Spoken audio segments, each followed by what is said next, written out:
In the criminal justice system, the people are represented by two separate yet equally important groups: the police who investigate crime and the district attorneys who prosecute the offenders.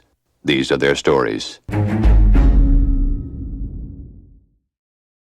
Hello everyone, welcome back to Source on Order. I go by name of Heinz, your friendly neighborhood ketchup man, and welcome back to Ketchup Court, where we are on a mission to make to structure the chaos of trial. So Source on Order episode, this is the one where Baker has stunk up this entire place, and I say that because of what we have coming up on today's show. Because to understand why I actually say this, to understand why I mean what I mean when I said I just lost my train of thought there, but it's important to examine the testimonies of both Robert Baker and Anna Crescentini, who is Monica's sister, because where we left off on the last episode, we were going through the cross examination and the direct examination, and on today's show I'm going to give you I'm going to be breaking down both Baker and Anna Crescentini, because after Anna was finished, Baker came on. So let me just give you a quick recap of what has been going on so far. Plan was to go up, get in there, try to take care of this as fast as possible, and kill her. Yeah. And did you know that she was sending them from your parents' house? Is that your mom's bed then, in that one photo that she's laying on naked, and the photo that she sent? We were just shocked. But at this point, sorry. Upset. But the fact that she had an affair and lied, of course she's going to lie. She wants to cover the affair. Doesn't mean that she had anything to do with this murder.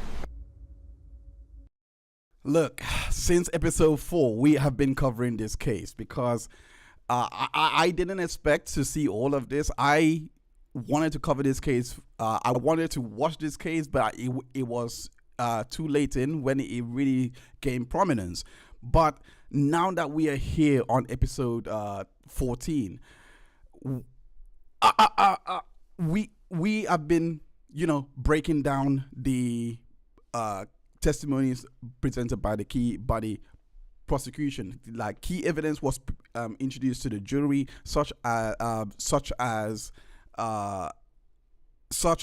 key evidence was introduced to the jury to prove the theory that they had that Monica had commissioned this entire murder to take place with Fabio to, of course, get his insurance. That was the theory that they were working with, and to do this in the first 2 weeks, they had laid the foundation by showing the insurance and also, crucially, showing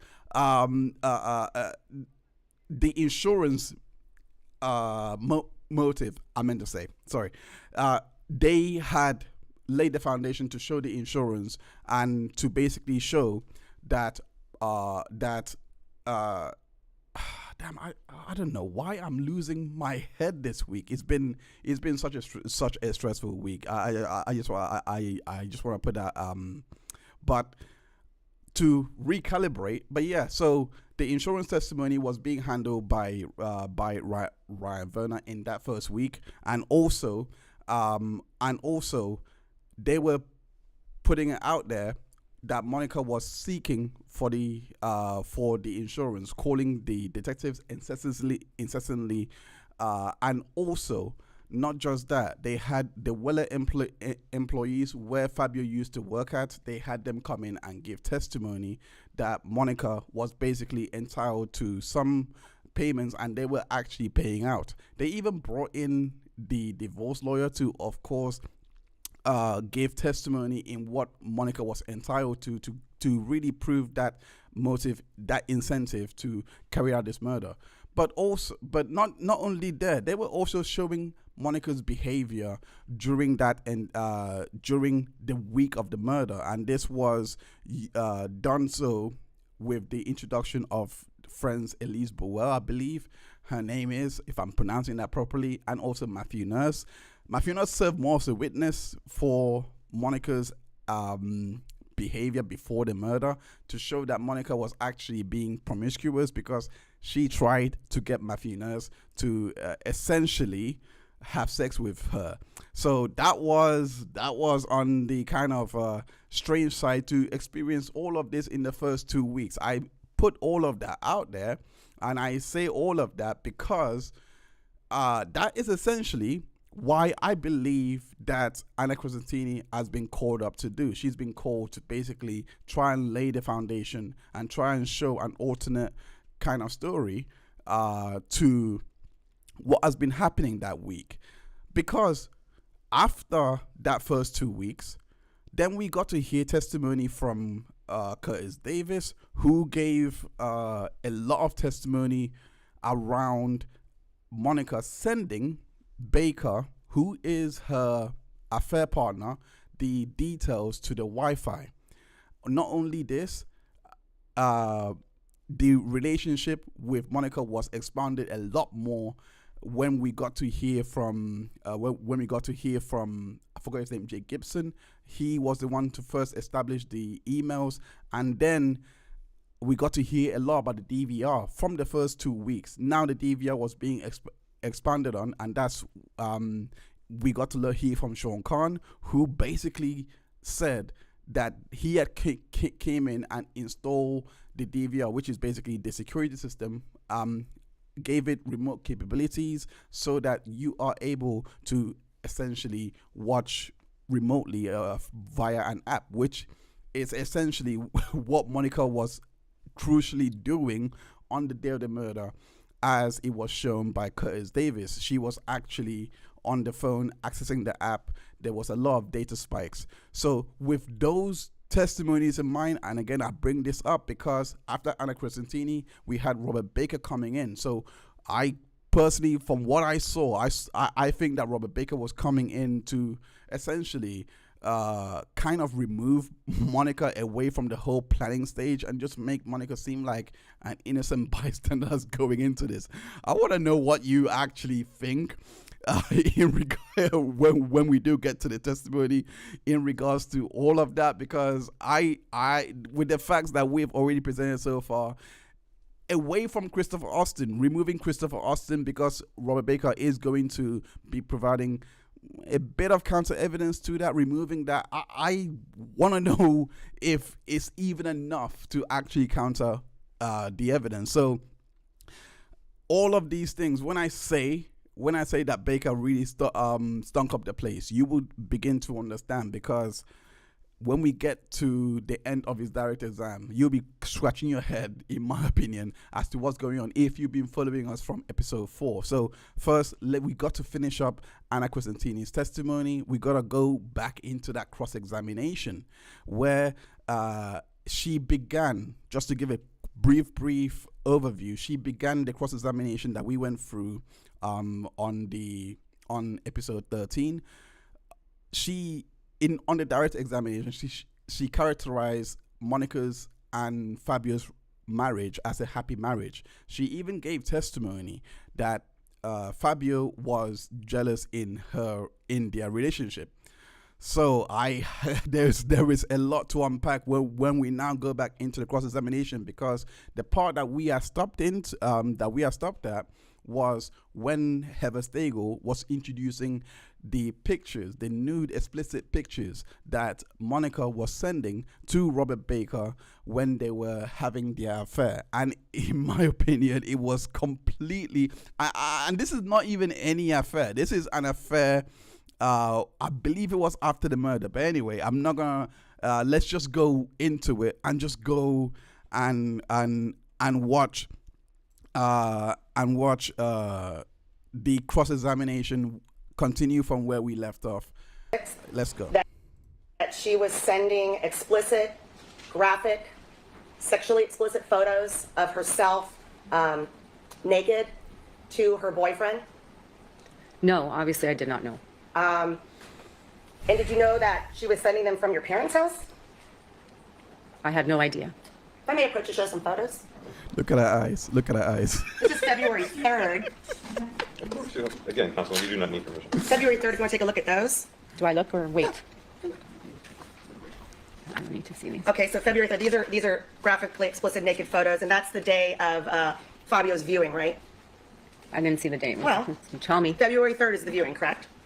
I believe so, yes. Yeah. Is that your mom's bed then in that one photo that she's laying on naked and the photo that she sent? It looks like. That's your mom's bed? I'm not sure whose bed that is. Okay, well, that's in your mom's house with the dresser right there. Can I see the dresser? Yes, that is, I recognize the dresser. It's in my mom's house. Okay. It's not my mom's bed. And then on Saturday, again, the viewing. You want to take a look at those photographs? Okay, so that's pictures of her vagina. Your Honor, may we approach? Your Honor, may we approach? We can ask it. Saturday, these pictures you reviewed it. Again, it's a picture of the defendant's vagina, blocked out, of course. A picture of her laying, showing her breasts. That's her wedding ring. You recognize your sister's wedding ring, right? Yes. Okay. And then a picture of her finger in her vagina, blocked out, right? Right? I want to go back because there's a reason why there is a reason why I think that Heather is doing this at this point, and the reason being is because remember, the defense have to contend with the fact that Monica was using an encrypted app with Baker to do all of their communications. So on the direct examination, what Anna, we went through this in detail, but just to give a quick overview, what Anna basically testified to on direct was they both her and Monica were communicating a lot on WhatsApp. It's an app that's well known, encrypted app. It's nothing nefarious, etc. She was using it, of course, presenting this testimony to basically say it's a normal thing. There's nothing nefarious going on. So now that we get to the cross-examination, which is where we basically, which is what we covered on the episode, I'll just quickly go through this because the reason why Heather is doing this is because already Heather had highlighted the jealousy part in the third minute going into this cross-examination. So when that was highlighted, the credibility here was hit, and let's just quickly play it, and then we will move on. Not up until you went to sleep. Correct. She was never gone from your presence. Not that I recall. Roll. Now, during that time frame, you didn't know she was having an affair, as you testified to. Correct. Did you ever see her on her phone? Yes. Did you know that she had an encrypted app, Viber, and was sending hundreds and hundreds of communications to her lover while you were there? I had no idea. She never told you that. She never told me. Do you have Viber? I do not have Viber. Okay. I don't know what that is. So your communication then with the defendant, most of your communication was through regular texting. Is that accurate? Yes, regular texting, WhatsApp, and phone calls. Okay, well, are you aware that Monica didn't install WhatsApp until January 27th of 2017? I'm not aware of that. Okay, so your communication on WhatsApp would have to have been after that date. Is that? Argumentative. Sustained as formed. Are you testifying that you communicated with Monica on WhatsApp before Fabio's murder? I don't remember when I put it on my phone or when she had it on her phone, but we used it. Okay, well, yesterday you testified that you were texting her on WhatsApp. So just to confirm then, you weren't texting with her on WhatsApp before the murder? Well, if you tell me she didn't have it on her phone, then I was mistaken. But. Deer in the headlights. That's it. Deer in the headlights right there. Because like I mentioned, she is here I think she has a very limited role to play in this. She also has to contend with the testimony in that same week of the funeral, the Monica Sementilli testimony where she said that Monica was basically saying, why didn't they use my knives? My knives were right there. Why didn't you use that? Which is a weird thing to say.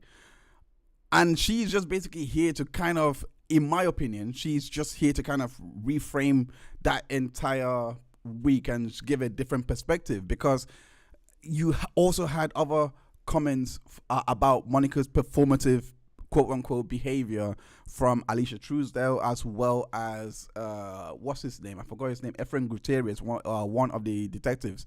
And then, like we mentioned earlier, Curtis Davis, the social media activity that week, where she was trying to say that she was going through a lot with Fabio. You have that to play with. And I do believe on direct examination, they did a very good job in at least showing that it wouldn't be possible for Monica to have been, well, that's if you believe her testimony, if you find that to be credible, which is why I think that this part right here might have actually like really pulled that credibility thread a little bit, because it's not off to a good start if you have been saying that both you and Monica have been speaking on WhatsApp, making it seem like it was before, that it's always been a thing that Monica would use these apps.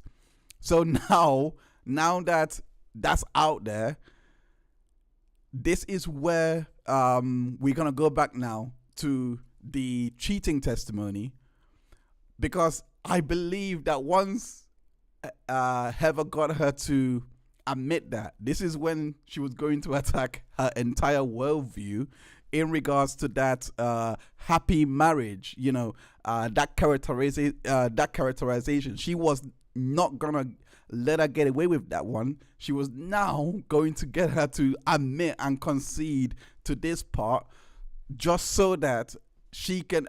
And in my head, she does have to. She obviously is going to say that. She obviously is going to say that she had no idea. But I think that the main thing that's coming from what Heather is trying to do here is try to get her to concede that it wasn't a happy marriage, and this is the tug and pull that we're gonna see until the point in which, in my opinion, she actually cracked. Let's continue on with the cross-examination. And you just saw. Yes, that's what I saw. Did you know that was again at your parents' house? No, of course not. I didn't know any of this. Okay. Then February 5th was the mass and the reception and Fabio's cremation. You want to take a look at those photos? Do I have to? Yeah, you do. Yeah, you do.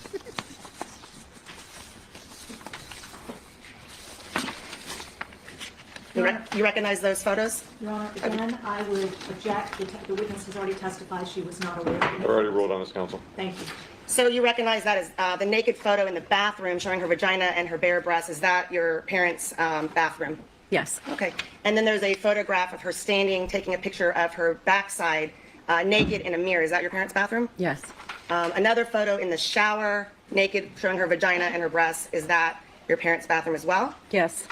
This is the part that, I mean, on the last episode, I said this as well, where I basically said, especially when she said, "Do I have to?"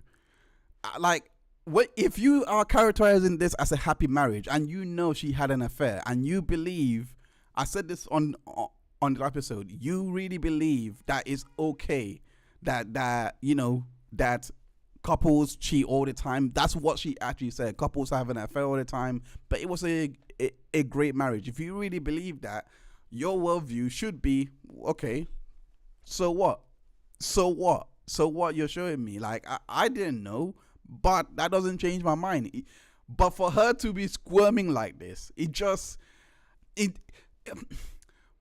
I know that body language is not, I don't know how people consider body language, especially the jury. I personally don't put much stock in it because I don't think it tells anything. But in terms of things like this, where you're trying to really challenge somebody's, I don't know what word to use, someone's worldview. If I don't think that's the word here, but I'm just gonna work with that. If you're really challenging someone's value that they place on something, then their body language becomes material. Because why are you squirmish about this topic that you think is no big deal from the direct examination? Anyway, let's continue on with the cross-examination. And then there's a photo, naked breasts, pulling her pants down, showing her vagina. Do you recognize that room as your parents' house? It looks like it, yes. All right. And then lastly, laying on another bed with some sheets with blue flowers, showing her breasts and her pants pulled down. Is that your parents' house? I don't recognize the sheets, Lauren. There's just not enough in the background for me to confirm. All right. And again, that Sunday was the day that Fabio There's a mass with a lot of people there, and she was distraught and crying and very upset, right? Yeah, she was. And that was actually the day that her husband was cremated. Yes. Okay. Now, after, while she's in Canada, February 2nd through 4th, 2nd through 4th, that time frame, did she ever tell you then that she was having and had been having an affair with Robert Baker? She, Asked and answered, please. Not by this prosecutor, still rule. I answer. She never told me, ever. So February. So we've confirmed that Monica never told her about the affair that she was having with Baker. Now, there was new information that was introduced in regards to what Monica was doing when she was going out with her friends around February 12th, I believe February 12th. Let's just go into a testimony, because I thought this was very interesting in the timeline, because what we're going to hear from Baker is kind of ties to this in a way. I really want to know a lot more context. I believe there is a lot more context around this timeline based on what Baker is going to testify to. Nonetheless, let's go into a testimony. Monica about what Deborah was saying. Yes, I did. And what did Monica tell you? Specifically, I asked her, what kind of friend is that would be making jokes like this? Like, I get it, one time it's funny, but to continue on. And Monica said, she's just jealous because I'm working out and I lost a lot of weight and I look good. And she thinks that everybody who works out and loses weight and looks good is cheating. All right. So when you were visiting her then, and this is the night when you, this is the February 10th through the 19th, that time frame, and you went to dinner at Ernie's. My mistake. I went to the wrong timestamp. Let's go back here, because this is the testimony for it didn't sound right. Anyway, this is the testimony I was alluding to in regards to Monica going out. You said that she left with the girls to go back home because she wanted to be alone with Fabio's things. She wanted time, right? Yes. She wanted time to grieve alone with the girls. Correct. Did you know that when she landed, she immediately went out with Baker, but didn't go home to grieve with her girls? I did not know. Did you know that her girls were texting her, asking her late at night when she was coming home? I did not know. Okay. Then you were worried about her, so on February 9th, which was the very next day after her anniversary, after she'd been out with Baker, you flew to Los Angeles because you were worried about her, right? Yes. And I think you wrote also again that you were worried that she was too depressed. Yes. So you got to LA on February 9th, and then 3 days later on the 12th, you went to dinner with Monica and the girls at Fabio's best friend's house, Ernie Valorano. Is that right? I don't know if it was 3 days later, but yes, we did go to Ernie's house for dinner with the girls. Within a few days, not holding you to the date, you went to Ernie's house for dinner. Correct. Did you ride there with Monica? Yes. Okay, so you went with Monica. Did the girls meet there? Yes. Now, after dinner, did Monica tell you that she was going out with her friend Sheila? Yes. And you told her you wanted to go with her? Yes, I said, why can't I come? She wouldn't let you go, right? She said, I wanted to be with my friends. Did you know that she was actually meeting Robert Baker? No. I think this is smart, again, because of what's coming up with Robert Baker. You will see what I mean in regards to that. But at least we've established that on the 9th of February, she was meeting up with Robert Baker around this time. Did you know that she stayed out until 12:59 a.m. with Robert Baker? I knew she came home around 1. And you were texting her, asking her about when she was going to come home, right? I think I did.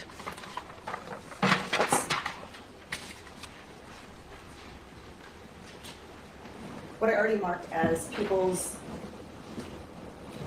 272.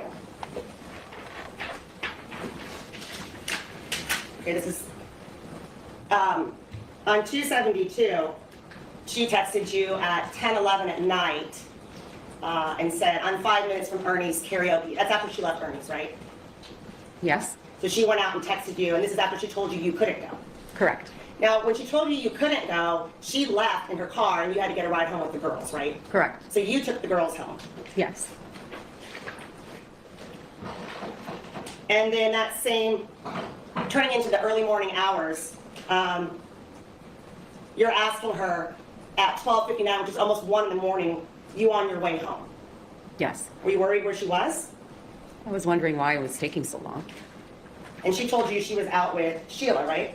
That's what she told me, yes. Okay.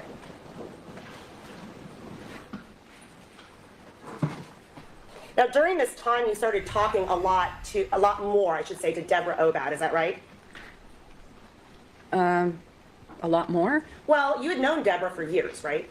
Yes. So when you came to LA, that was one of Monica's first friends. So you got to know Deborah because if Monica's your closest friend, best friend, and that's one of her good friends, you knew Deborah. Yes. All right. So you and Deborah started talking, and you knew at this point that Deborah was very suspicious of Rob Baker. She was talking to you about that. I don't remember her ever mentioning Rob Baker. I remember her making jokes about my sister. Oh, your sister, why is she all dressed up? I think she has a boyfriend, something like to that effect. So basically, all through that time, Deborah has been teasing. So basically, Deborah has prior knowledge that Monica was having an affair with Baker, which makes me just look forward a lot more to her testimony. But I want to skip ahead because they're only going to talk about what Deborah was suspecting and going through a bit more about that. I'm going to skip ahead to the next part of her testimony where she gave where she was presented with a series of questions in regards to her lack of knowledge again. And I think I personally believe what is going on is like a it's like a have you ever seen, obviously you've never been in front of a firing squad, but have you ever seen like a firing squad, like what happens when they're all lined up shooting? This is what's kind of going on, but psychologically. You will see what I mean. Let's watch. Did you know that as soon as you left on February 19th, that day, that she immediately went out with Rob Baker to the Parlor Bar, which is a bar in Los Angeles, and then back to his apartment until 12:20 in the morning and got home at 2:20 in the morning? I'm not aware. Okay. Did you know that 2 days after that, on February 21, she was back out with Baker and went to the Parlor Bar again, and then the Dime Bar, and then that time she got home at 1:30 in the morning? Objection, irrelevant. Still ruled. I'm not aware. I'm not aware of any of these things. Did you know that 2 days after the 21st, on the 23rd, that she went out with Baker again and got home that time at 4:22 in the morning? I'm not aware. Did you know that 2 days after that date, on February 25th, that she went to Baker's apartment and got home at 3:14 in the morning? Your Honor, objection, cumulative. Still ruled. I am not aware. Were you aware that during all those times when she's out until 2, 3, 4 in the morning, your nieces are texting her, asking her when she's coming home because they're home alone? I was not aware. You referenced earlier that you felt safe in the house because Detective Parshall, told you it's fine, it's safe, because they're knock-knock burglars and they won't come back, right? That's why you're saying you felt safe. Yes. So you know that Parshall is deceased and not here to testify, right? Yes. And Parshall didn't tell you, though, you don't need any surveillance equipment, don't get it fixed. He never said that. No, he never said that. He didn't say, you know what, don't lock your doors, don't take any precautions. He didn't say that. Well, of course I locked the doors and we took precautions. We changed the locks. We had the locks changed, all of that. The security system, the cameras that secure the house, you're aware that those were not replaced and were not working from the day Fabio was murdered until the time of Monica's arrest. Correct. Did that concern you with the girls being in the house alone, knowing that a murder had occurred at that house, that those surveillance cameras were not fixed, a new DVR box, things of that nature? I didn't seem too concerned because it didn't help the first time. Well, that's because her boyfriend stole the DVR box, right? I don't know. Listen. I believe that everything that she has just seen like they've questions about Baker over and over again. The pictures being presented to her, the new pictures, all those things, and then she was asked the like beautiful question, by the way, like, did you just leave the door open before asking the key question, which was then did you get a new DVR? I was like, oh, I didn't, there was no point because it didn't work. I did not expect that outburst because it just I don't know. There's a lot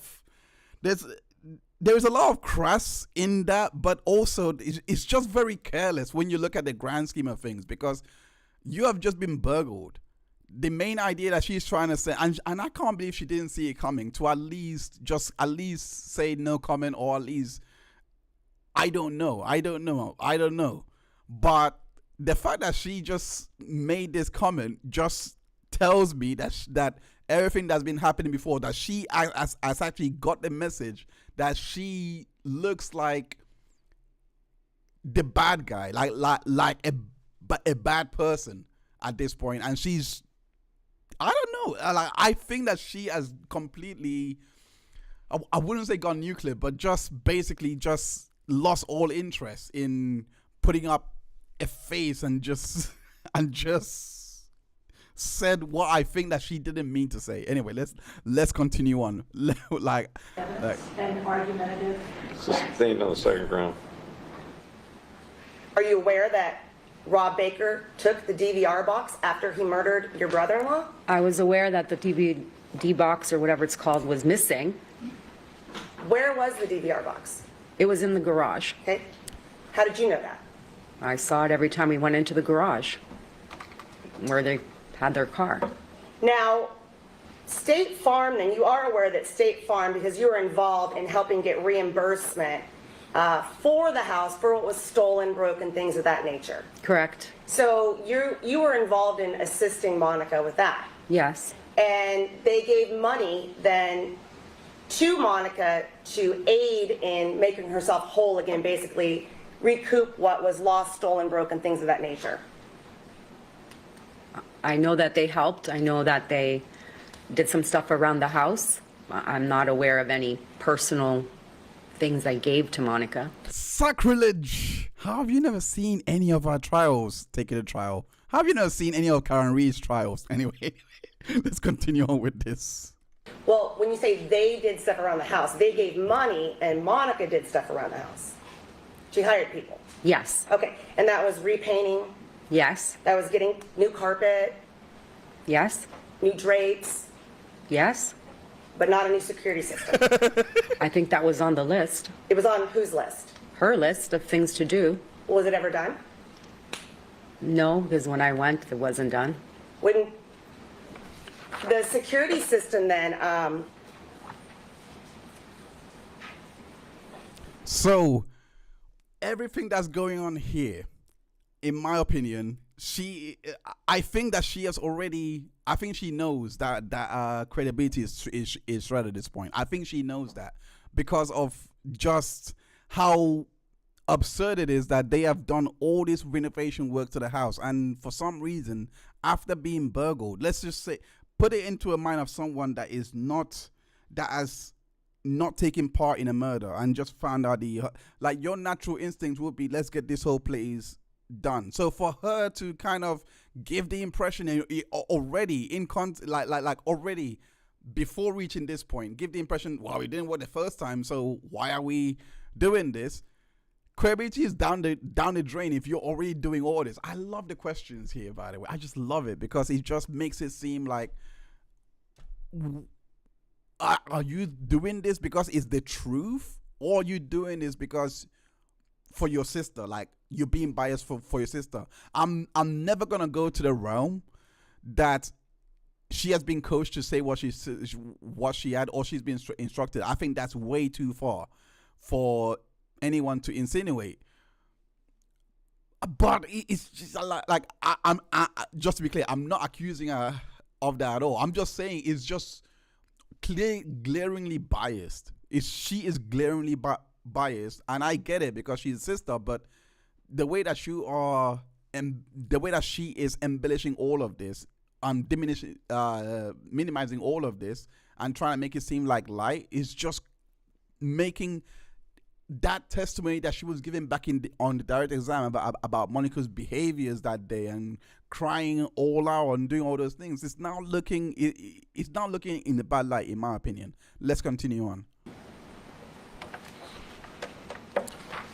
Are you aware that your sister could access the security system that she had from her phone? Yes, You knew that. yes. So are you aware then that the police had been asking repeatedly when Parshall is talking to you and your sister, a key piece that Parshall wanted to know was that security system, because if you can find the security system or the iCloud, you can get a lot of information on who entered that house, right? Just a minute. Okay? Saying yes, I don't think, I don't know. Again, I'm probably overthinking it, but I think saying yes is just something that she just realized I can give this one up. This is nothing, because naturally in her head she's probably thinking the DVR is broken. It was nothing important anyway.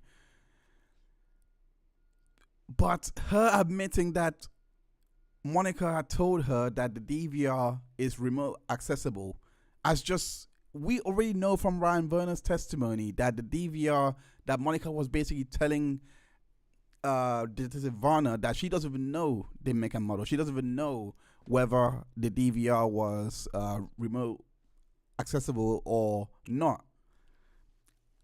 Bad thing to admit to, but I think that everything that was happening before this moment has led up to this. But this is not the crack I was talking about. Did you understand that that security system needed to be recovered? The iCloud, the data. Objection calls for separation. Can you repeat the question? All right, let me rephrase it. Yes. Were you aware that Detective Parshall was asking for information on that security system? Because if the DVR box is gone, they don't know the brand, they don't know the make, the model, who installed it, they don't know anything. You knew that. I did not know that. I did not know he was asking her for any kind of information. Did she ever tell you that he was asking her over and over and over to give him some information or paperwork that related to the brand, make, model, company who installed it? Objection, misstates the evidence and facts not the evidence. Overruled. I don't remember. I don't remember that. I don't remember knowing about that. I know we all looked for if she had manuals for the DVD box in her garage, but I don't remember who requested it. I think it was just Did you know that tried to find information. Did you know that your sister never provided the detectives any information that she had on that DVR system? I was not aware. That's I mean, out of all, like, you can tell that she, again, you can tell that she wants to help her sister out a lot.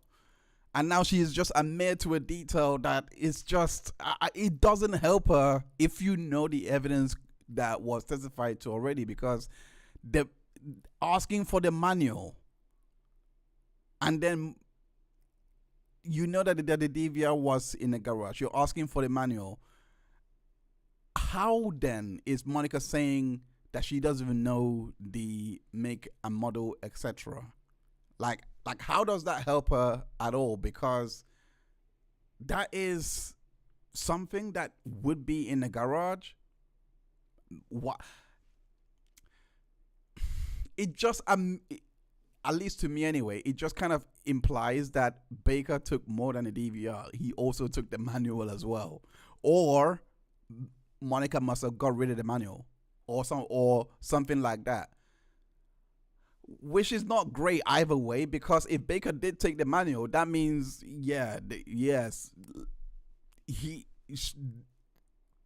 Monica had given him a lot of the information to work with, and he's just bringing the first degree element back into the premeditation element right back on the table. Let's finish off her testimony. You know that your sister had, with that remote access, involved a password that she actually had emails from the company regarding that DVR system and how to access it?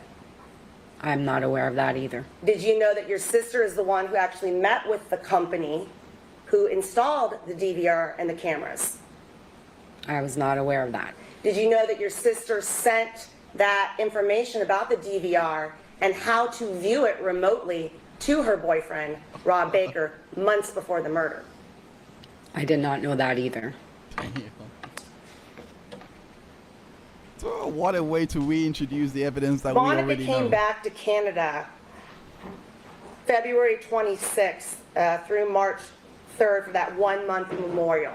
Do you remember that? Yes. Did she? She's beaten up. You can hear it. You can hear her voice breaking. Like, yes. But that Canada thing, that kind of, like, I will always say, keep that David Diaz, because it always stuck out to me how David Diaz has said that there was a voice note that Fabio had sent to him, and we just never heard that voice note on direct. I don't know if they're going to bring it back on the rebuttal. If there is going to be a rebuttal testimony, I have no idea. But I'm interested to hear it, and I'm also interested because he said that Fabio was thinking of moving back. It sounded like Fabio learned about Baker's relationship. But the next part I want to show right here, pay attention to her demeanor, because at this point there was a lot more evidence that was introduced in regards to her knowledge with all of this. I feel like you know your sister really well. So at this point, you knew this wasn't true. I suspected it wasn't true. All right. And as you go on, you have many, many, many more texts about going through them where you are telling her you're going to go. Are you going to go to Myrtle Beach? Okay. Oh, I forgot to say, this testimony is this cross-examination line of questioning is going back to the whole cheating again with Baker, and again firing squad. When I really believe that she must have sparked something in Heather when she testified that Monica and Fabio had a great marriage. Like, I really think that, because not once has ever let her live that down. Like, she is just attacking her. No, prove to me that they had a great marriage. Show me that they had a great marriage. Tell me everything. Pay attention to her demeanor. Pay attention to Hannah's demeanor here, because it's so telling. I was going to go wherever she was. Why? Because I was mad she wasn't answering me, and I thought she was there with somebody. Friends, whoever, but I wanted to know why she was not telling me the whole truth. And you continue to send her multiple texts pleading, I'm your sister, please, Monica. And when you state you're getting the silent treatment again, it's because she's not answering you. That's correct. And again, the texts go on where you're sending her many texts pleading with her to answer you, and you're not getting any response. Is that right? That's right. I think she's with her friends. And then finally she does answer you and says, I have no reason to lie to you. Capitalized, meaning because you're her sister and you're the one closest to her. Why would she lie to you, right? It's capitalized because I'm the one accusing her at this moment. All right. And again, she is lying to you right now in this text, though. I can see that, yep. Right. So now, this next part, this is what I was talking about in regard. All of that has just led to this moment in which I believe she just lost it all, because, yeah, like it just. I don't think this looked good, and I think that she just couldn't take. She just couldn't defend the position that she gave initially on the cross-examination early on, that they were that affairs happened, that that they had a great marriage. Because we had no idea that she was having. We assumed that she was, even though she didn't admit it. I can tell that it was true. were you devastated that she'd been lying to you? Yes, devastated that she lied to me, devastated that she had this affair, devastated that she was doing a swinging lifestyle. Like, we were just shocked. But at this point, upset. But the fact that she had an affair and lied, of course she's going to lie. She wants to cover the affair. Doesn't mean that she had anything to do with his murder. All right. So when she still didn't admit, though, that she was having an affair to you in Canada when you confronted her with your mother. Correct. She still didn't admit that to you. She didn't. All right. She never came out and said the words. Well, she never admitted she had an affair with Rob Baker. She never said those words. That's right. It's great for their theory, for the state's theory, because why would you not want to admit that you were having an affair? That's one thing. You don't even have to. What Heather is not even asking about, coming out, as in coming out to tell them that she was having an affair. That's not the question. Whatever is actually asking is just coming out to tell about the relationship.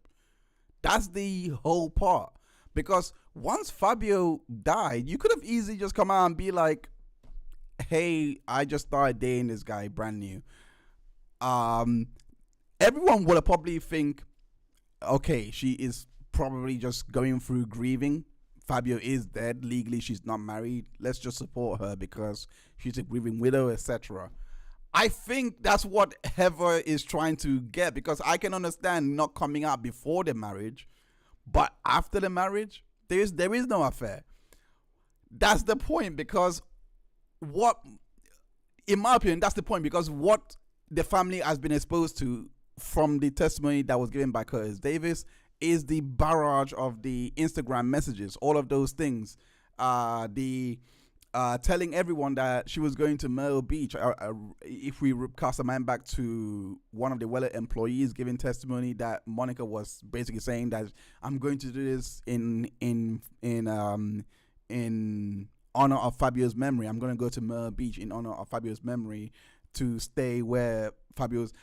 This is what I really think that all of this is really, again, is Heather just punishing her just for not at least admitting that it wasn't a happy relationship. Because how can you have a happy relationship and you're seeing this guy behind your back and you can't even come out to your own family and say, hey, I've moved up now, I'm seeing someone new?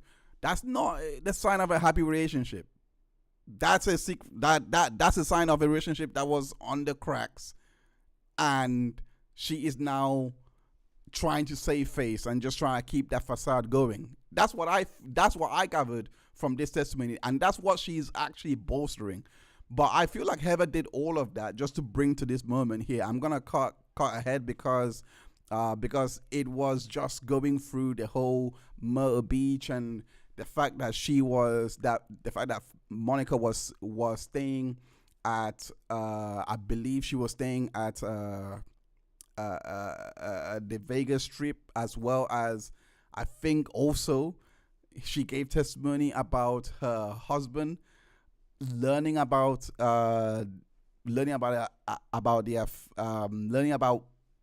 how strange it was to be finding these emails, that because he had access to the emails, it was way too long, and I didn't feel like it was really conducive to what I said. But this information here is what I think Heather was leading us to. Her boyfriend, Rob Baker, watched her on FaceTime. No.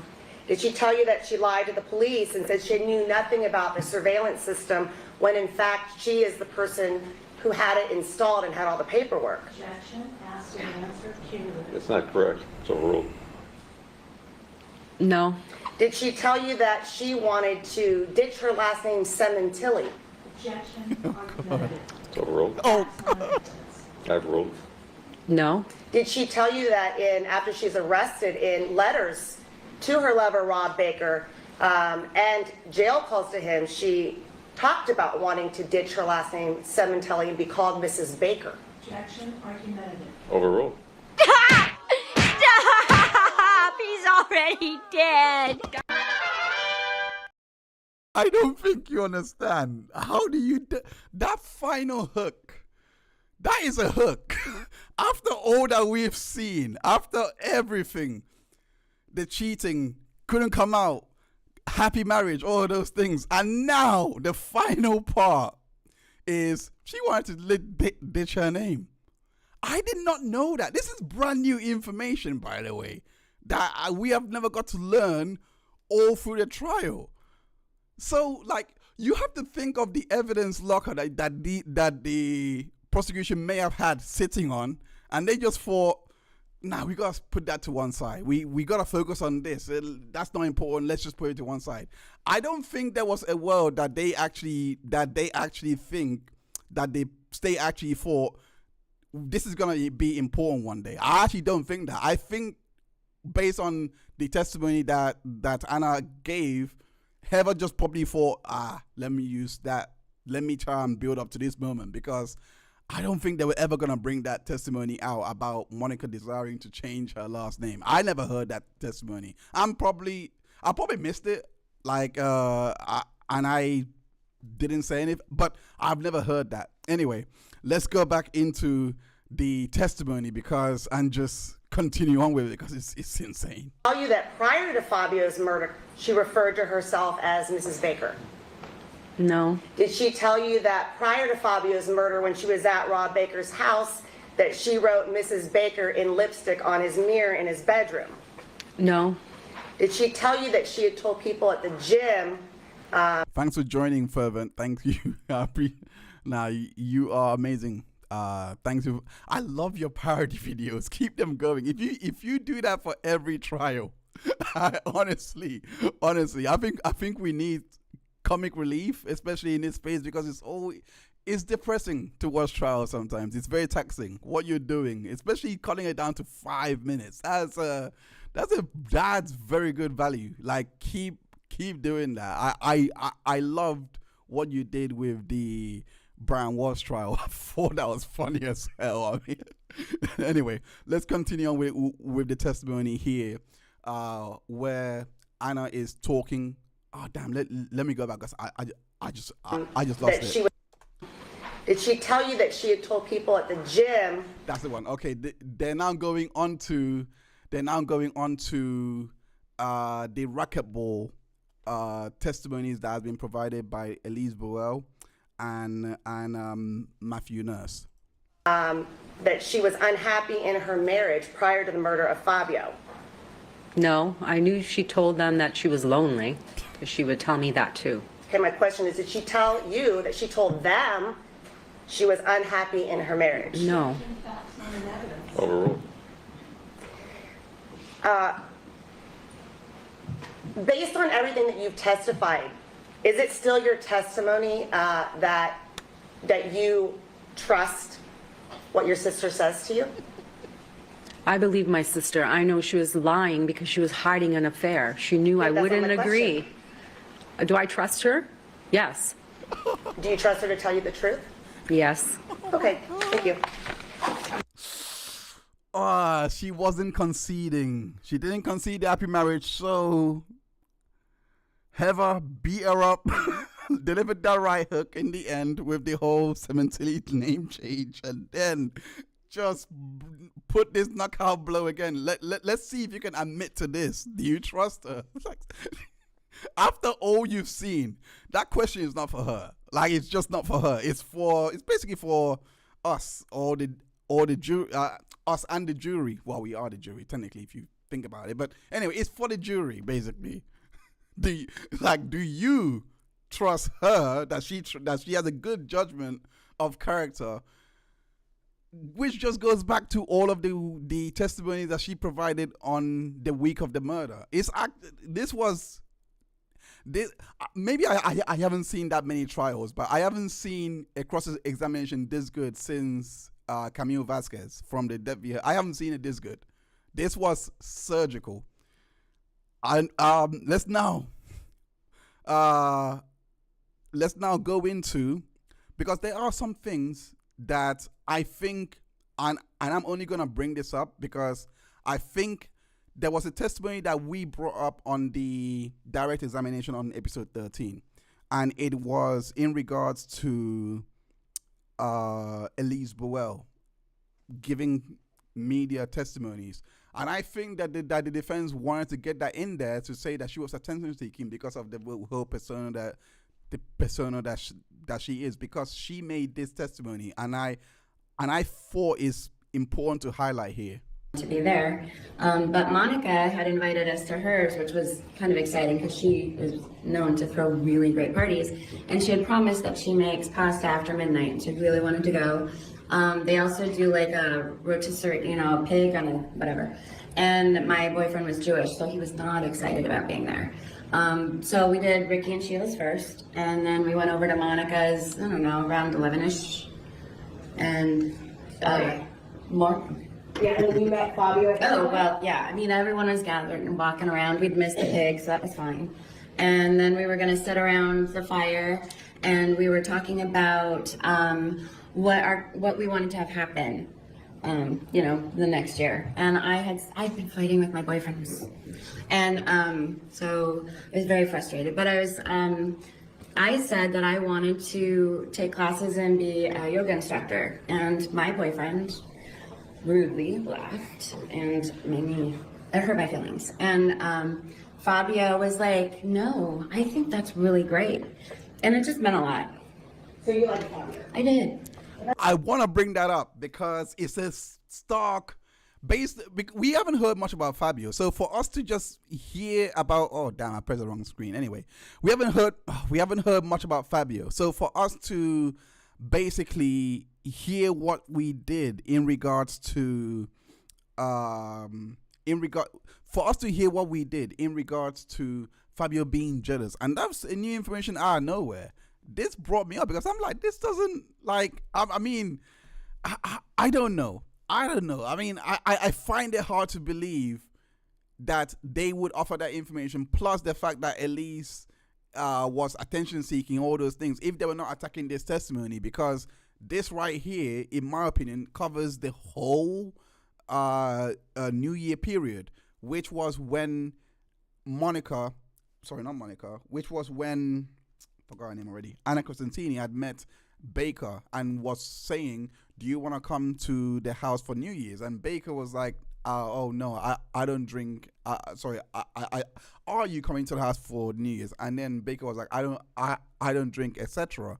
And yet here is Fabio being supportive to one of Monica's friends, and this is a relationship that was on the rocks. I don't know. I just thought I'd bring it up because I thought it was interesting that they brought up that whole part. Anyway, detour over. Let's now move on to the testimony that was given by Robert Baker, who was Monica's affair partner. Remember. This is the test. This is what the defense have to go against. Like, they have to contend with the DVR. They have to also contend with Austin's testimony in regards to the first attempt. They have to contend also with the testimony about Baker, pretending to be a cop and buying the vehicle, a new Mustang, basically. They also have to contend with Baker receiving the email from Monica. They have to contend. I'm naming so much because there was so much bad facts coming out. There is so much here, and Robert Baker is the key to removing every doubt. Is the key to placing so much doubt. Sorry, not removing. Placing so much doubt on the state's case. He has to remove the premeditation element from Monica. Do you think that this guy is credible enough to actually pull this off? Let's listen to the first part of his testimony where he went on to give his details about the he gave the details about him being convicted as a minor in the previous time that we went through Robert Baker's testimony on episode 12, I believe. We went through his direct examination, and now he's back on the stand. So he's going to basically give testimony about how he denied that he was having sex with, a threesome with Monica and Birdsong. And I don't know how material this is. I'm bringing it up because I'm hoping that the trial channel can maybe fill me in on why this Birdsong threesome is actually important. But anyway, let's listen to his testimony. And as far as you were involved, when was he first advised that you had committed that murder, if you know? Did you ever tell him? I never told him anything directly. Okay. But you would see him in Las Vegas? Yes. Did you ever arrange some kind of a sexual threesome, if you would, between Mr. Birdsong and Monica and yourself? I didn't arrange anything. Do you know if that occurred? Not that I know, not Why is it around important, me, it though? didn't. Do you know if they had sex together? Don't know that either. What about Mr. Austin? When did you tell me a little bit about? No sex with Mr. Austin. Okay. When did you first meet Mr. Austin? You mean in my life or when? What do you mean? Well, let's start briefly in your life. First time I met him, he was a baby. Okay. Did your families grow up together, basically? Yes. And that was what state? In North Carolina? Okay. Was he in the armed services as well? No. Did you have any kind of special relationship with Mr. Austin when he was growing up and you were growing up? I used to be best friends with I'm best friends with his father. Okay. So his father, what about your father? Was he friends with Mr. Austin's father or just you? Just me. And are you older than Mr. Austin? You mean his father? His father? Well, the young one, Christopher. Oh yeah, by far. Father, I assume, was older than you. No, he was a year older than me. We went to school together. You and the father? Yeah. So did you have a special relationship? With me and the father? Yeah. Yeah. He's my. Wait, if it's the swinging lifestyle, then that's bad for them. They have to get him to admit that they were swinging, right? I mean, that's the defense case, that she was just into swinging and doing all those things, that she was not even exclusive to Baker. So if he's not even admitting to that, then I don't know. Anyway, Best friend. Okay. And did that carry over to his son, Christopher? Yeah. Christopher have a special name for you? Unc. Unc? Yeah. Like uncle? Yeah, short for uncle. And did you remain Unc and Unc to him for many years? Yes. When you came out to Los Angeles, did Mr. Austin, Christopher, follow you? Yeah, he did. So he was living in Los Angeles around the time you were? No, he came later, afterwards. And when he came out to you, did your relationship continue? Yes. Did you work with him or assist him in getting work? Well, he worked with me. He helped me do what I needed to get done, and he also took a part-time job at the same time to gain extra money. What work did he do for you? He ran errands. He took care of things. He did the groundwork, because most of the time I stayed in the office. I'm on the phone all day, so he did the stuff I couldn't do. Okay, so that was the background that we need to know about Christopher Austin. Shows how close they were. I'm going to skip ahead to this particular moment because this is where he gave testimony in regards to why he had contacted Christopher Austin to basically go ahead and commit the murder. And again, another denial about, having sex with, having a threesome with Birdsong. It may have taken 2-3 years, but eventually on that type of scale. Did you ever think of convincing her to divorce her husband and marrying you? We talked about it, but that wasn't going to happen. I could see that. Were you concerned she might go back to her husband? That was always a possibility. You wanted her for yourself? I wanted her for myself, yeah.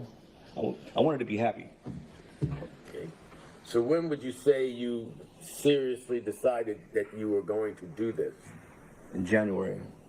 Okay. And did you enlist Mr. Austin? I did. I asked him, I needed you to come down. And where was he living now? He was still in Alaska. Okay.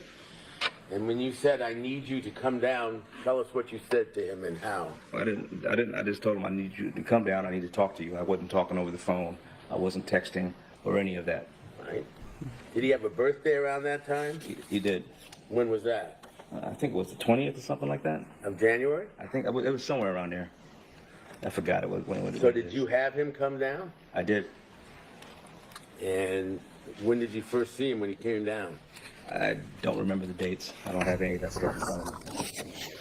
Well, let's use the date as a marker of January 23rd, which was the date of the murder. You know that? I'm gonna take your word for it, yeah. Okay, 2017. How long before then did Mr. Austin come down to Los Angeles? I think it was like days. Days? Yeah, I think it was days. Okay. And how did he come down, if you know? He flew down. Pardon? He flew down. Okay. Did he get his own tickets, or did you arrange for his tickets? How'd that work? I let him arrange for his tickets. Schedule the flights? Mm-hmm. Do you know how he was coming down, on what airlines, and whether he was flying direct or not? I did. I know everything. How was he coming down? Through the airlines. I mean, I can't remember the details, Okay. but I don't have all that stuff. But I'm saying, did you buy the tickets, or did he? He bought the tickets. Who paid for them? He bought them, but I got him the money. How'd you get him the money? I usually gave him a spare credit card I always had, and I let him pull the money out of an ATM. So when you say a spare credit card, was this a legitimate card in your Yeah. name or someone else's name? It was mine. And it was just a card you used for special occasions or something? Right. It was like a. I forget the name of it, but it's been so long ago. Apparently, all of this. We have to remember with this testimony, because he's saying that Baker that basically Austin is the one that paid for his flights, done all those things, calm down. And what we heard from Austin was a complete different version to this. That's one part. We also have to remember that on the week of the murder, that Fabio was scheduled to leave on the 28th. And I will always say this. When that testimony came out from Mr. Roberts, I always say this. I don't know why they couldn't just wait. I don't know why they couldn't just wait until the 28th and then just carry out the hit then, or the 27th, any other time. Why was it so imperative for them to carry it out at this point? That is a question that I hope is resolved by the end of this trial, because that I can't wrap my head around, and I'm hoping to actually know why, because again, but going back to the point, I know that this guy is BSing completely. He's just BSing. There was money I think damn, I just forgot. Hopefully, I'll say it anyway, and Trial Channel will correct me because she always does that. Anyway, I know that Monica gave Baker some money to fund for his flight. I just know that that's. I wrote it down somewhere. I don't know if it was in my notes or on the trial. I doubt it'd be a trial note because I don't think it was testified to. But I know that Monica had given the money, the money to get Austin down. Let's move on to the next part of the testimony because he is gonna ramble a lot and twist and turns. But anyway, this is what he says in regards to how he propositioned Austin to basically, take part in this entire ordeal. And let me know if you actually believe anything that he's saying here. Getting ready to open another business because I had one already and I was getting ready to do another one. Okay. So I was going to talk to him about him coming down. Also, that was all part of it. It was a whole package, the whole thing. Did you pick him up? I did. Where'd you take him? So he just said that he had gone to Austin to basically bring him down. That he just said that he has a business to basically run. So come and sort it out for me. I believe I went straight back to the house or to the apartment. Okay. And when did you first discuss with him what your intentions were? When I was bringing him from the airport to the apartment, because it was safe to talk to my with the truck. It was safer to talk about it. Okay, what'd you tell him? I just basically said I want to I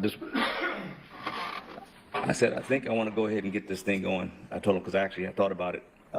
We had talked that if I ever needed you for something like this, I might need you. And he said, just whenever you need me on that type of thing. So I said, I might need you for something like this. And it would be, it was regarding this. I said, I don't have a plan yet because I just need to get this done. And when you say get this done, what you tell him you wanted to get done? That I needed to kill it. I wanted to Thank get you. rid of this guy. I just told him I wanted to get rid of this guy. Did you tell him why? Thank you for this. I'll get back to that because I have an input to give here. But thank you for that trial channel because I remember the same thing because that's what I wrote. That's why it's in my notes. It's not in the trial. It's not in my in the testimonies. It's actually not there. But I definitely remember that he was based on the testimony that Austin gave in regards to his living situation, that he just needed them, that I think he had things to pay off and things like that, and he needed the money, so he was going to do something like that. So it wouldn't make sense how he just magically had this money to just go onto a flight and then take it on himself at his own will. It just seems to me that it's a convenient testimony to make it seem like he would do anything for his friend. And based on Austin's testimony,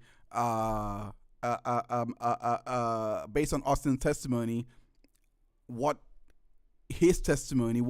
Baker's testimony is now trying to do is flip it around and basically say, no, he wasn't. He was eager to basically do this for him, rather than hold him back or all those things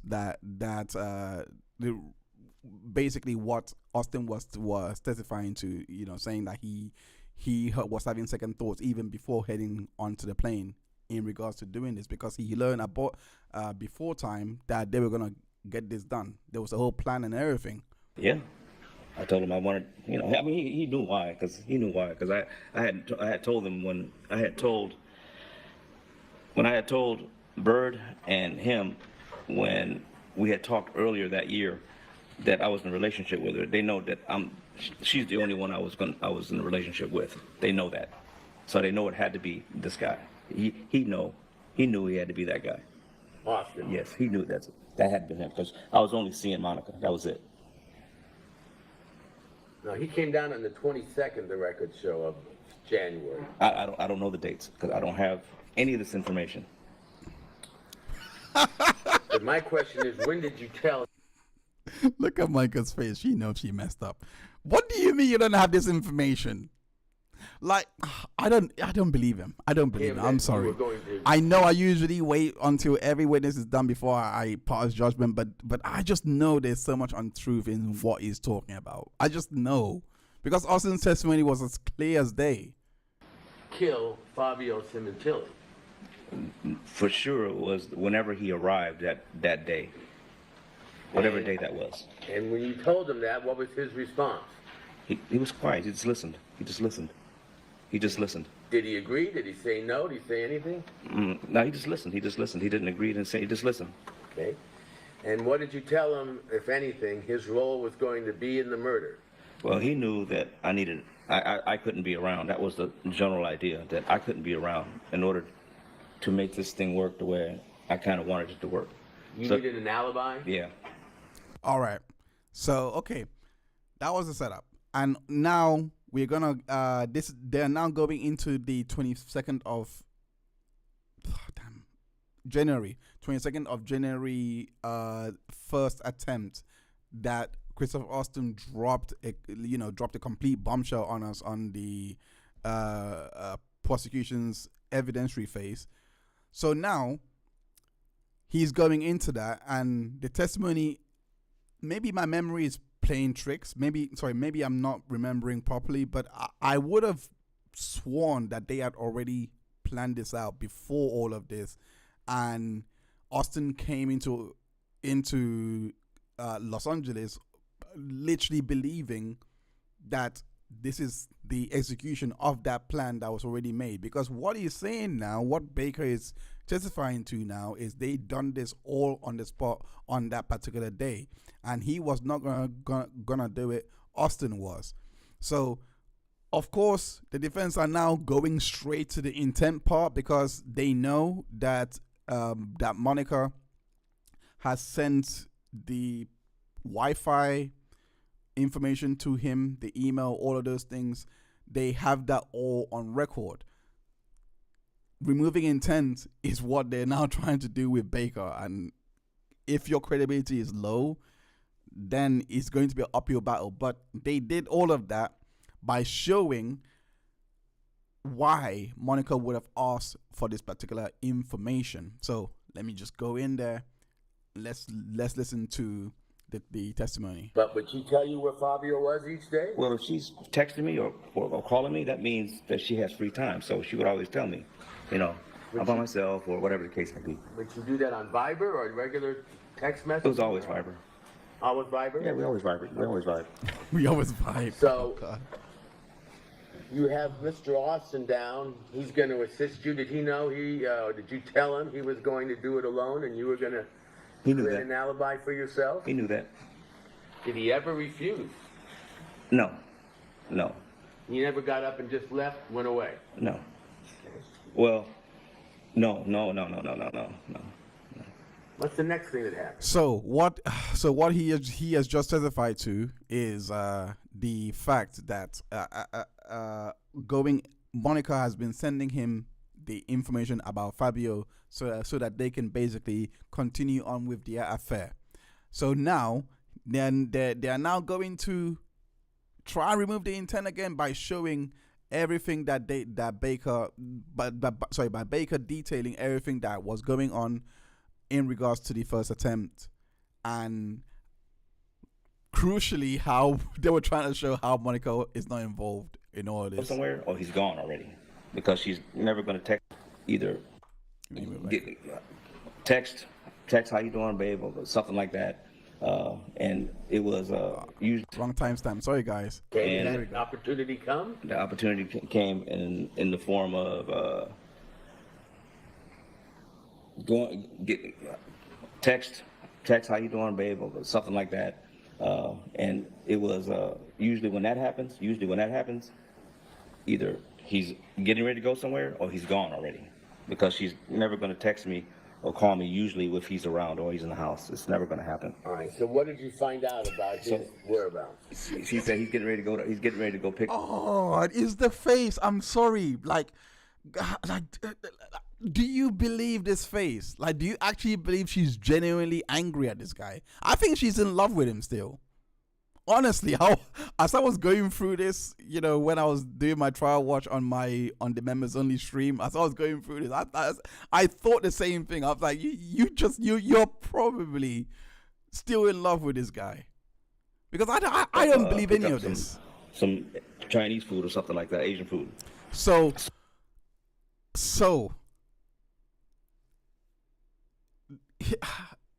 this is such a, first and foremost, this is such a risky tactic, because by them admitting that Monica did message him, but it was to say that it was to say, hey, this was a chance for them to just basically meet up. So basically, Monica is this woman that just has no idea. So what I was saying on the previous episode in regards to the strategy, before I even watched any of this, I was saying that the only option that the defense, and I'm actually stunned that they actually gone with it, but in a different way. I said that the only option that they have is that they have to cop to the first attempt and say that they actually, that Monica was somehow involved in the first attempt, and then turned around and say, nah, I don't want to do this. Nah, I'm sorry. I love him too much. There is no way I'm going to kill my husband. I can't believe I let you talk me into this. Bye. I thought they were going to go that way, and make it seem like it was a coercive thing, you know, make Baker basically be the devil incarnate and basically be like, yo, I'm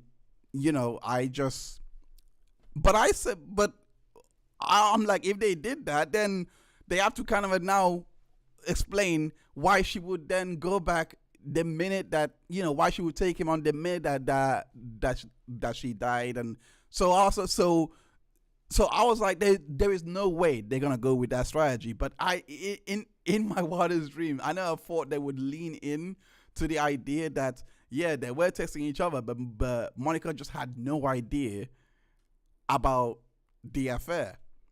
At the very least, I would have thought get him to testify at the very least, if they were gonna go this, just by thinking about it, if they were gonna go this route, get him to testify that he was telling Monica, oh, I can't meet you this day, but thanks for sending me this, but thinking of you, I can't meet you today, or something like I don't know, because we already know it's on record that Monica deleted those full restaurant searches. We already know it's there. So the searches that was sending him to the restaurant to get him killed is such a risky strategy that I don't know why they're focusing on this, in my opinion, because it's not it's not the crime that she is being punished for. I would have is the 23rd. In, like, what I'm trying to say is the 23rd is what she has. It's such a bad case to work with. I don't envy them, but at the very least, this part of the tactic that they're doing, this part of the strategy, it's just too risky for me to even try to make him be the guy to deliver all of this. I don't know. It's just, so, have you known him from her to do that before? Go where? Pick up Chinese? Oh, yeah. Well, they said that she says they go to two different places. It was one place, there were two places on Ventura that they always go to. What were their names, if you remember? I just know where one of them is. I just know where they are. I don't exactly know their names. Where are they? One is like in Encino, and the other one is in like near Woodland Hills, off of. It's weird because I just know where they are. I just don't know their addresses. It's been 8 years. I don't know where any of this stuff is anymore. So 2 restaurants, and you just somehow managed to get the proper one, the one that Fabio goes around. You just managed to get that one right.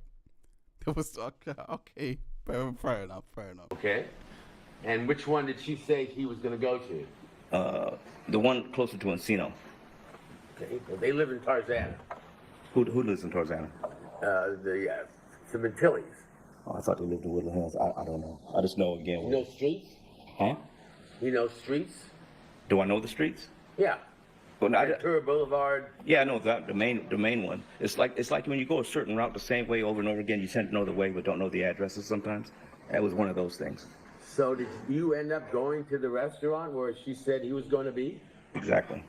Did you tell her what you were going to do? She didn't tell me where she didn't tell me where he was going to be. She just mentioned where he was going, and so I had to get there. And she said he's getting ready to pick it up. He was getting ready to go there. So we were already kind of ready to go, based on if anything came up. All right. He just come up to it. He just landed her in it. Oh, again, it's still. I don't know. I know it's important for the premeditation element to get to at least remove this part. I know it's important for that, but it's not the crime that, I don't know. I wouldn't focus on this because now he's just giving context to why they will be messaging all through that day. The only thing I can envision, I didn't think about this before, so it's just up off the top of my head. At the very least, and this didn't happen because I watched the whole testimony. This didn't happen. But at the very least, get him to testify that Monica on this day didn't want to talk to me and just wanted to break up with me. At the very least. But we never got to hear that. if you're gonna go with this, because he had just basically testified that Monica had told him that Baker that Fabio had gone to get Chinese food. That Fabio, let me just rewind it back. We were already kind of ready to go, and she said he's getting ready to pick it up. He was getting ready to go there, so we were already kind of ready to go based on if anything came up. All right. Did you tell her what you were going to do? No. You just wanted to see her. That day, no. I don't want to see her that day at all. But did you tell her that you didn't want to see her that day? That's not what we. Again, it's just. But the point I was trying to make in regards to his testimony, and the fact that he is now say he has now implicated her in it because she's the one to have sent the message. If Monica had no idea, or like it's Monica has zero idea that he's the one taking him out, but for some reason she is supplying all the information. I wouldn't have even bothered putting on a defense. I'll be very honest with you. I wouldn't if I was. I wouldn't bother. I wouldn't have even bothered. If Monica is not going to take the stand, did she take? No, I don't think she did. I didn't see her name on the witness list. If she's not going to take the stand, there is absolutely no point at all, because this guy is wrecking it for them. In my humble opinion, anyway. This is the defense now showing that it was Baker's idea to carry all of this out. The first attempt, just to be clear. Remember where it was? Off Ventura Boulevard. Okay. Down near Encino somewhere. And did you go there with Mr. Austin? I did. I dropped him off. What happened? Dropped him off. Left him with the knife. He knew the kind of car he was going to take because he always drives that Porsche. And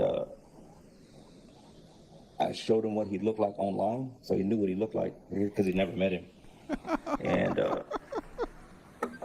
And then after that, he said he's gonna, just basically said he was gonna get it done, and I rolled away to make sure I stayed out of view of cameras and stuff like that. Best I could. Were you able to see where he went or what he did? No. Okay. He was going to kill Fabio Sementilli. Well, that was the thought. All right. Did he come back? He came back. No, he called me because we had burner phones. He told me where he was. Where was he? Someplace in the back road, some back road somewhere. I want to know how famous Fabio was at the time, because I've never heard of Fabio Sementilli before their entire murder. I never, like, all through that time. Like, I want to know how famous it is that he's saying, this is for context.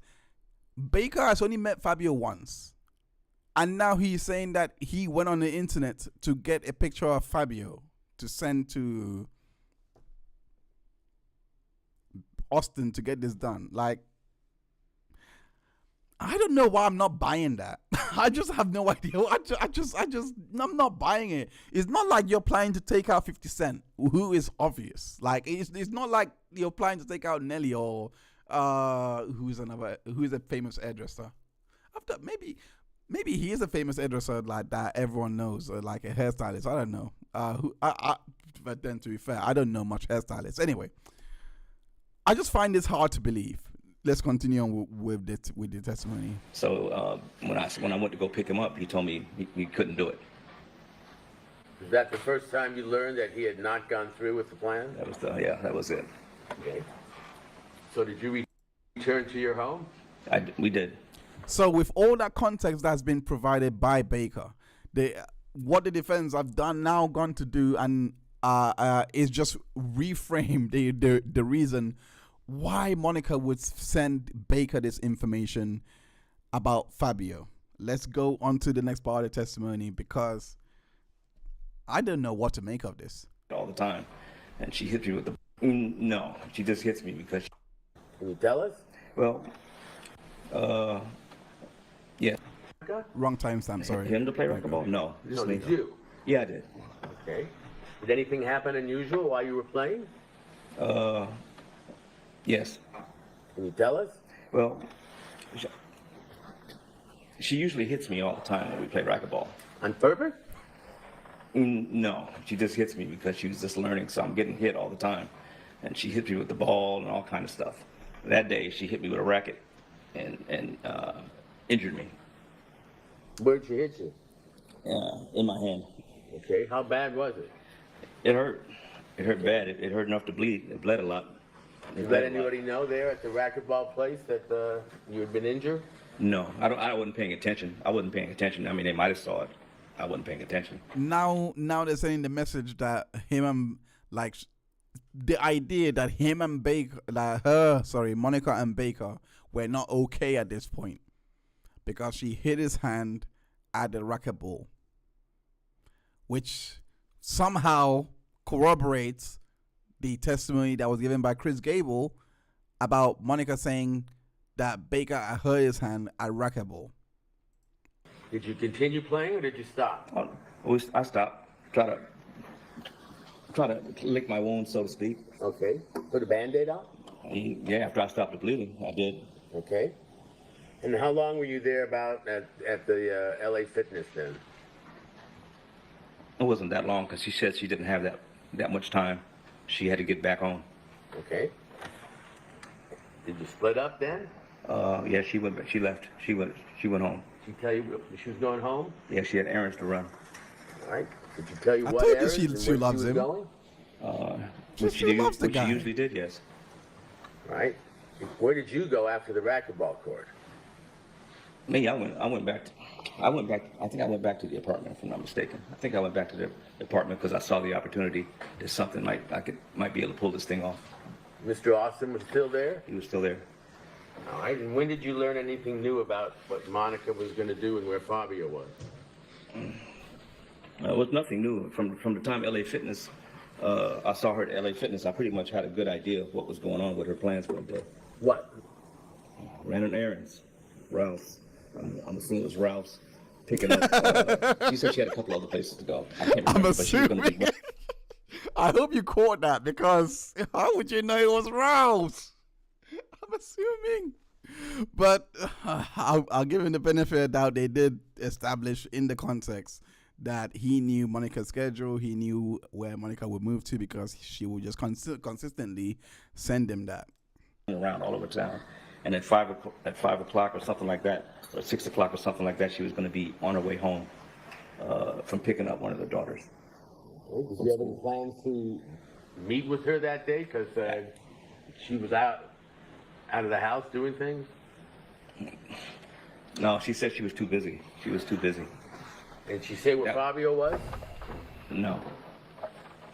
He hadn't left in days, so I knew he was going to be home. So he was still home? He'd been home for a while. That day? That day, too. Okay. So what happened next, Mr. Baker?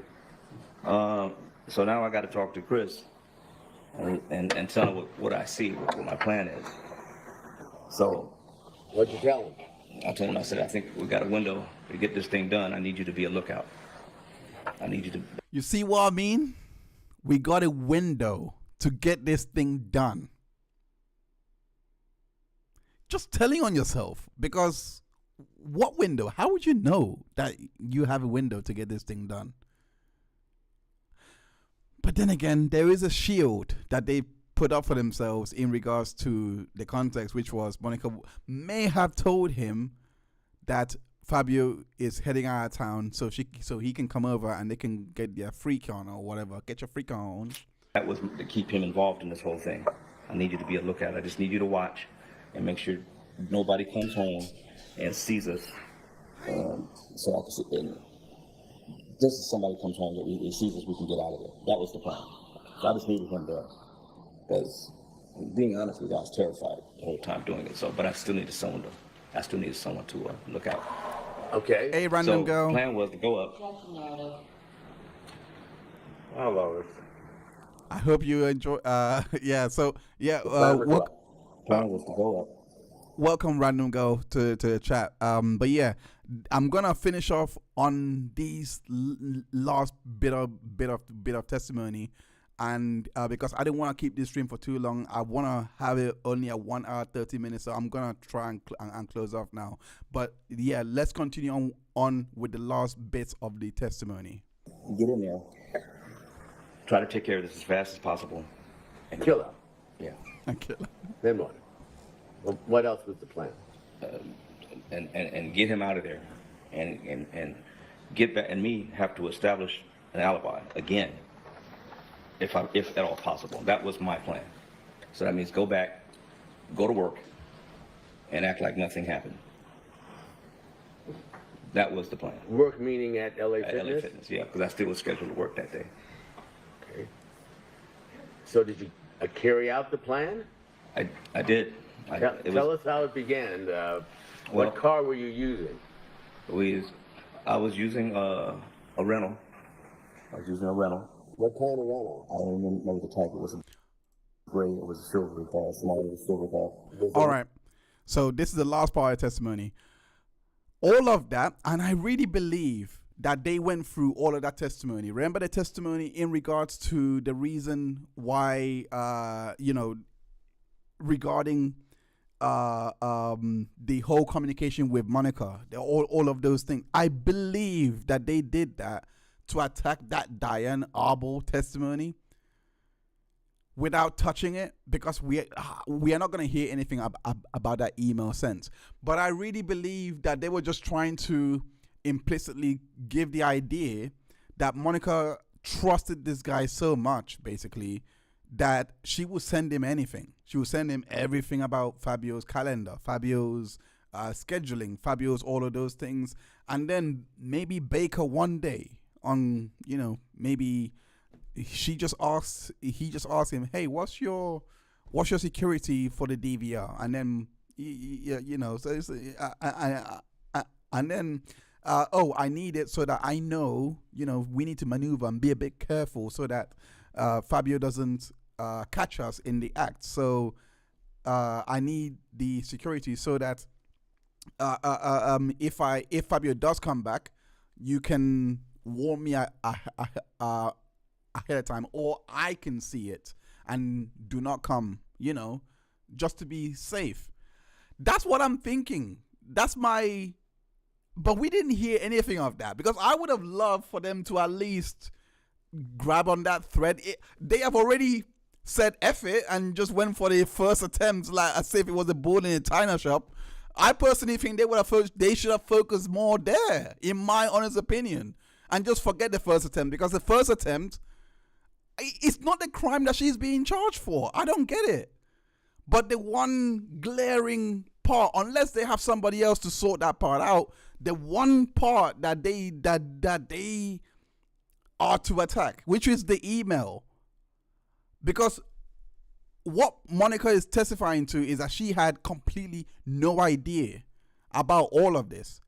If they had gone for that email, right, and just said, it would have reframed what Monica was doing on that day to, hey, I need to see what Baker or what's going on, so that, because I know that Baker is coming around later on, I need to see if this person is back. I need to see if this person is back. I hope you get what I'm trying to say, because I mean, if you're gonna go with such a risky strategy, this one is a safer bet compared to the first attempt, because the first attempt is just gonna contextualize everything that happened that day and not put it in your favor. You know what I'm trying to say? Anyway, let's continue. Maybe I'm overthinking it, but anyway. I think we're done with my really for. Yeah. So this next part of the testimony is where he testified on who bought him the rental. Really for. It just happened to fall into that. But your car wasn't operating correctly? My Mustang wasn't. I'm glad you picked up on that, because it really pissed me off. I was laughing when I was doing the trial watch. I was laughing because like she's just so annoyingly see-through, so transparent, basically. And I was having a battery problem with my my Expedition, so I needed another car that was really reliable, so I can get this thing done, get it fixed. And when did you get the rental car? I don't remember the exact day. Was it the day of the murder or before? It was before. I think it was like a Friday or something. I think it was a Friday. The murder was on a Monday. Yeah. So a few days before? Yes. Did you pick up the rental car or somebody else? I think I went to go. I think I went to go get it. I can't remember. I can't remember. Did someone rent it for you? Yes. Who was that? Paula. And who was Paula? Paula is somebody who was at my racquetball league who I got involved with for a brief moment. Was that before or after Monica? No, way before Monica. Okay. Was she still, as far as she was concerned, a girlfriend of yours, if you know, or she? Nah, it's a personal knowledge. Repeat the question, please. Did you still have an ongoing relationship with her, similar to what you were doing with Monica, or was that? No, over? that was over. But Paula wouldn't go away. All right. So she wanted to be with you as well. I'm assuming. So you had her help get the rental car. Because yes. Did you tell her what you needed it for? I told her, yeah, I need to get my car fixed. Did you tell her it was part of a plot to kill Monica's husband? No. It's just another murder Monday. Oh. I couldn't resist. I just couldn't resist. It's just. So what did she do? Drop it off? No, I dropped the car off after it was done. How did you get it to begin with?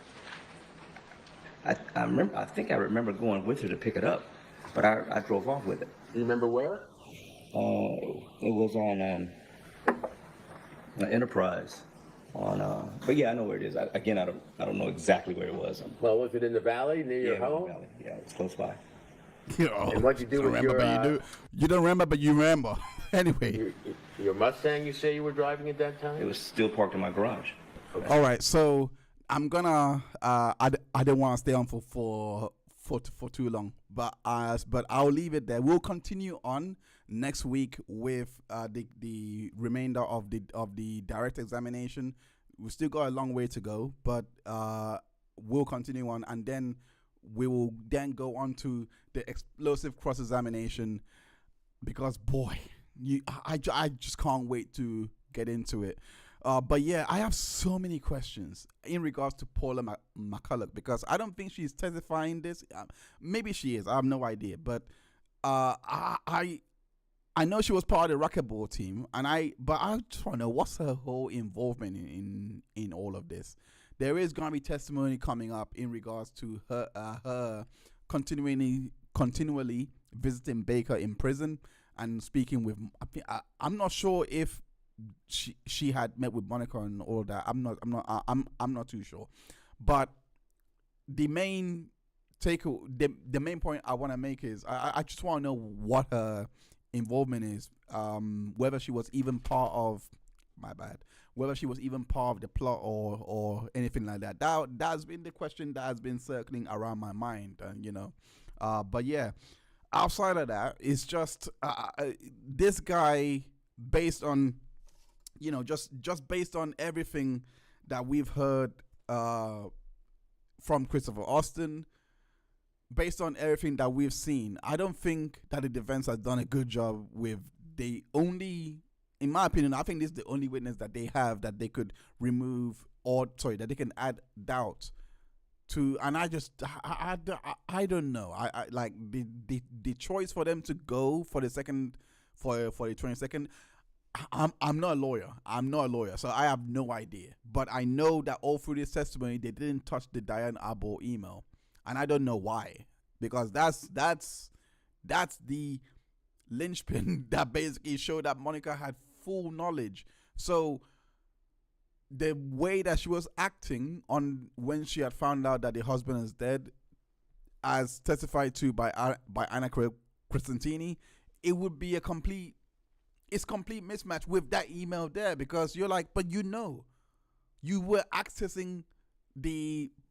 was accessing the app on the day of the murder, 10 minutes before the murder, in fact.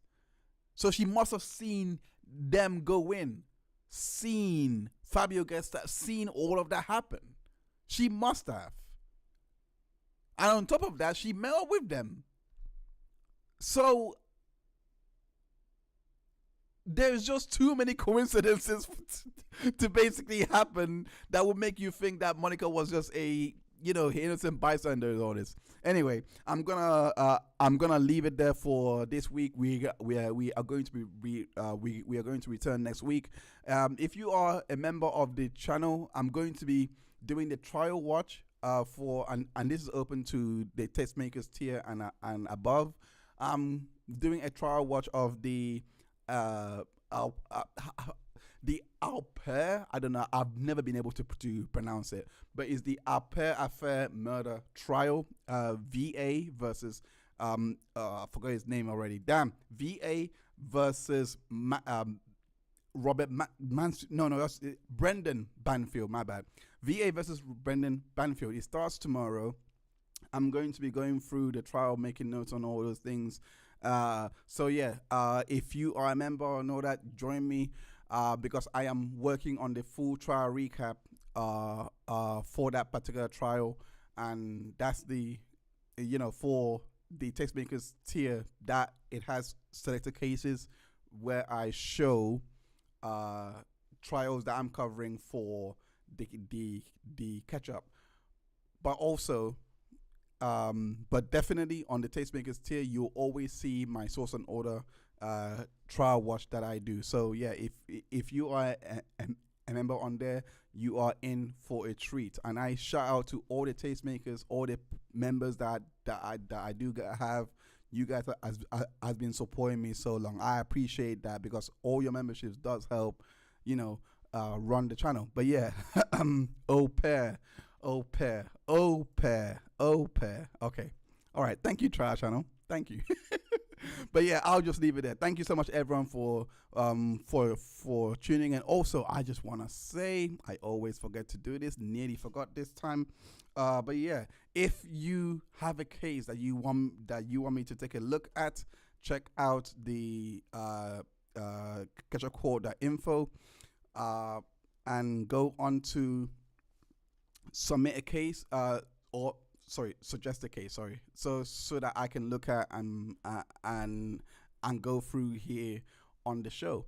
Also, check out the trial reports that I do for the channel. It's all available there on the Catch Up Call website. Anyway, thank you so much, every one of you for tuning in. Thank you, Trial Channel, Fervent, Taking the Trial, Sweet Pea, and Random Girl, all of you guys, and the lurkers. I know that you guys are there. You'll come out one day. I'll make sure that you guys come out. But anyway, thank you so much. I'll see you guys next week. And yeah, bye for now. Thank you everyone for tuning in for another Catch Up Call live stream. Make sure that you smash that like button as well as hitting that subscribe button to be notified of our future live streams. We go live regularly, bringing you case updates and recaps of ongoing trials. So make sure you hurry back on the next live stream. We also have more content on the channel that you can binge on. Check out the playlist that we have showcasing all of these contents.